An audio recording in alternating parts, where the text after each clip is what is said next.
بسم الله الرحمن الرحيم. بسم الله الرحمن الرحيم.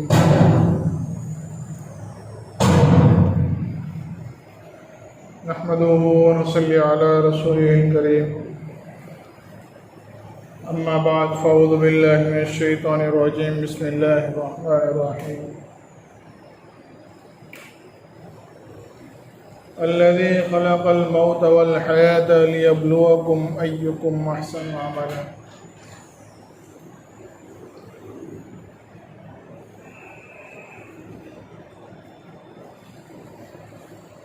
صدق اللہ العظیم.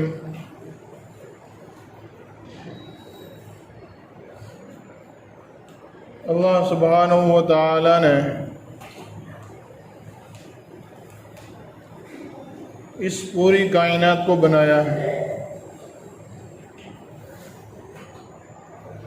جس میں تقریباً لاکھوں سے زیادہ مخلوقات اللہ رب العزت کی اس کائنات میں موجود ہیں.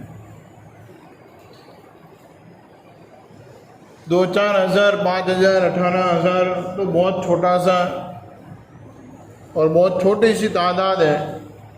لاکھوں اور کروڑوں کی تعداد میں اللہ نے مخلوقات کو بنایا ہے. لیکن جنات اور انسان کے علاوہ اللہ سبحانہ و تعالی کسی مخلوق سے کوئی پوچھ یا کوئی اس کا امتحان یا کوئی اس سے باز پوچھ نہیں ہوگی، اس سے کوئی سوال نہیں ہوگا. جانور ہے، جانور سے کوئی سوال نہیں. پہاڑ ہے، اس سے کوئی سوال نہیں. سورج ہے، چاند ہے، ان سے کوئی سوال نہیں. سوال ہوگا انسان سے، سوال ہوں گے جنات سے.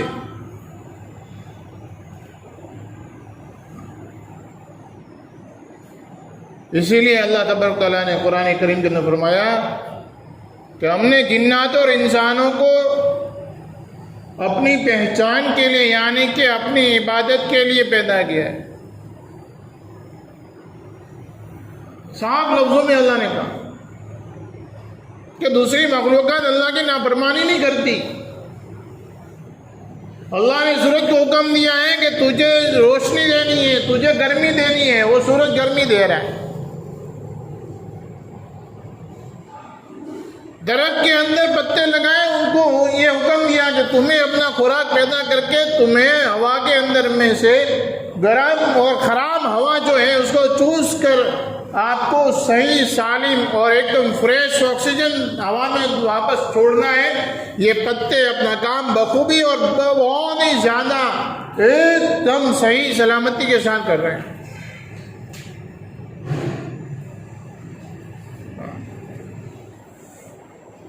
یہ اللہ کا نظام ہے. اللہ رب العزت اپنے نظام کو چلاتے ہیں.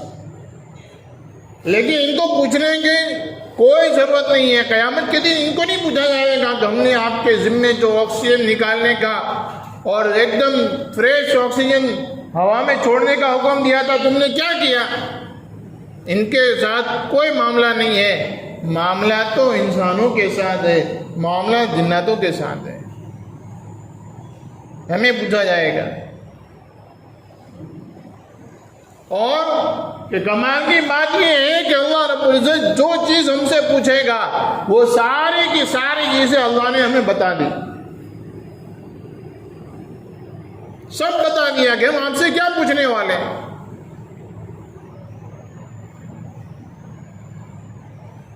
اب اگر کوئی اس کی تیاری نہ کرے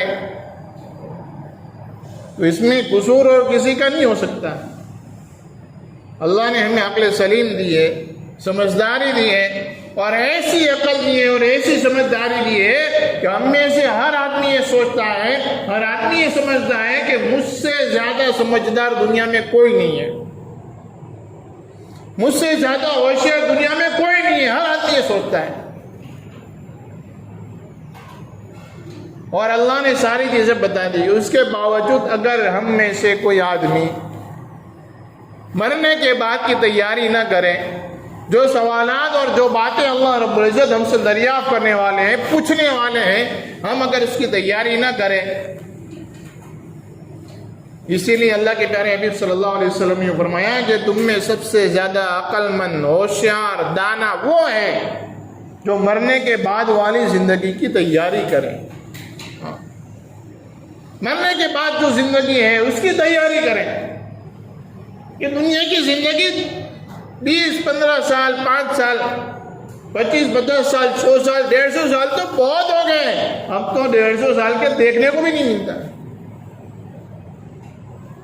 کوئی 100 سال کے اوپر ہو جائے تو لوگ اسے دیکھنے کے لیے آتے ہیں، اچھا 100 سال کا ہو گیا، اچھا 100 سال ہو گئے اس کے۔ لیکن مرنے کے بعد کی جو زندگی ہے کبھی ختم ہونے والی نہیں ہے، اس کی تیاری کرنی۔ میرے محترم بھائیوں، دوستوں اور بزرگوں، یہ دنیا کی زندگی جو ہے چل چلاؤ میں ہے، چل چلاؤ میں ہے۔ تو جا میں آیا، تو جا میں آیا۔ آدمی پورے دن سویا رہے پھر بھی دن کٹ جائے گا، پورے دن کام کرے پھر بھی دن کٹ جائے گا، پورے 24 گھنٹے سجدے میں پڑا رہے پھر بھی اس کا دن کٹے گا، اور 24 گھنٹے وہ گناہ میں رہے پھر بھی اس کا دن کٹنے والا ہے۔ میرے بھائیوں، دوستوں، بزرگوں، یہ زندگی کٹ جائے گی، یہ زندگی کٹ جائے گی۔ پھر اس چھوٹی سی زندگی کے اوپر اللہ رب العزت ہمارا امتحان لیں گے، اور جو جیسا کامیاب ہوگا وہ اس کی بعد والی جو زندگی ہے جو کبھی ختم ہونے والی نہیں ہے وہ اس کے اوپر دار و مدار ہے۔ یہ زندگی جیسی ہوگی وہ زندگی اتنی اچھی گزرے گی۔ اللہ رب العزت نے ہم پر اتنا بڑا احسان کیا ہے، اتنا بڑا احسان کیا ہے کہ اللہ تبارک تعالیٰ نے نبیوں کا سلسلہ قائم کیا، اور تمام نبیوں کے ذریعے سے اللہ رب العزت نے ہمیں دنیا میں رہنے سہنے کا اور اللہ رب العزت کو پہچاننے اور اس کی عبادت کرنے کا طریقہ اور سلیقہ بتایا ہے۔ اور مرنے کے بعد اللہ اس کو پوچھے گا۔ آدم علیہ السلام آئے، پھر باری باری نبی آتے گئے حضرت عیسیٰ علیہ السلام تک مسلسل ایک نبی گئے، دوسرے آئے، دوسرا گیا، تیسرا آئے۔ کبھی کبھی تو ایسا ہوا کہ ایک وقت پر کئی نبی پوری دنیا میں موجود۔ آخر میں حضرت عیسیٰ علیہ السلام آئے۔ وہ جب دنیا سے تشریف لے گئے، ان کے 500 سال تک دنیا میں پھر کوئی نبی نہیں آیا، کوئی نبی نہیں آیا۔ لوگ اللہ کے دین پر چلتے تھے، آہستہ آہستہ شیطان نے بہکایا اور دین سے دور ہو گئے، بے دینی آ گئی، گناہ آ گئے، اللہ کی نافرمانی آ گئی، لوگوں کے اپنے عقلی گھوڑوں کے اعتبار سے دین آ گیا، جس کو جو سمجھ میں آیا وہ دین میں لگا دیا۔ جیسے آج ہمارے درمیان میں ہو رہا ہے کہ ہر آدمی اپنی عقل چلاتا ہے، ہر آدمی اپنی عقل چلاتا ہے کہ بھائی نہیں، دین تو اس طریقے سے ہونا چاہیے، یہ کام تو یوں ہونا چاہیے، یار یہ برابر نہیں لگتا، یہ وہ مولانا صاحب نے کہا، یہ اس نے بتایا، مجھے برابر نہیں لگتا، چلو میں یوٹیوب میں دیکھتا ہوں، چلو میں واٹس ایپ میں دیکھتا ہوں، چلو میں فیس بک میں دیکھتا ہوں۔ آج ہر آدمی یوٹیوب، واٹس ایپ اور فیس بک کے پیچھے پڑا ہے، اور اس میں سے دین کو تلاش کرتا ہے، اس میں سے اپنے مطلب کے دین کو نکالتا ہے، اور پھر اس کو اپنے اندر چلاتا ہے، اپنے دوستوں کو بھی بتاتا ہے، دیکھ یہ ہے نا یوٹیوب میں یہ مولانا ہے، اور یہ انجینئر صاحب ہے، یہ پروفیسر صاحب ہے، یہ مولانا مفتی صاحب ہے، اس نے یہ بات بتائی ہے۔ حالانکہ ہمارے لیے کوئی مفتی صاحب ہمارے لیے رہبر نہیں ہے، ہمارے لیے کوئی انجینئر، کوئی پروفیسر رہبر نہیں ہے، ہمارے لیے ہمارے رہبر اللہ اور اس کے نبی ہیں، قرآن اور حدیث ہے، اس کے مطابق چلنا ہے۔ قرآن اور حدیث، اللہ اور اس کے نبی، اور اس کے بعد تیسرے نمبر پر ہمارا کوئی رہبر ہے، وہ ہے اجماع امت۔ ہاں، اجماع امت، کہ پوری امت کے لوگ، پوری امت کے علماء کرام، مفتیان کرام مل کر کسی بات کو طے کر لے ہوئے، وہ ہمارا رہبر ہے۔ کوئی ایک فرد ہمارا رہبر نہیں ہو سکتا۔ اللہ کے نبی نے منع کیا کہ ایک فرد کو لے کر چل گئے، بھائی اس نے جو کی دیا سب برابر، اس نے جو کہا سب برابر، نہیں، بلکہ یہ غلط ہے۔ علماء کرام جس پر اتفاق کریں، سب علماء کرام مل کر، کیونکہ ایک آدمی کی عقل ناقص ہو سکتی ہے، دو کی ناقص ہو سکتی ہے، ایک بڑی جماعت کی عقل ناقص نہیں ہو سکتی۔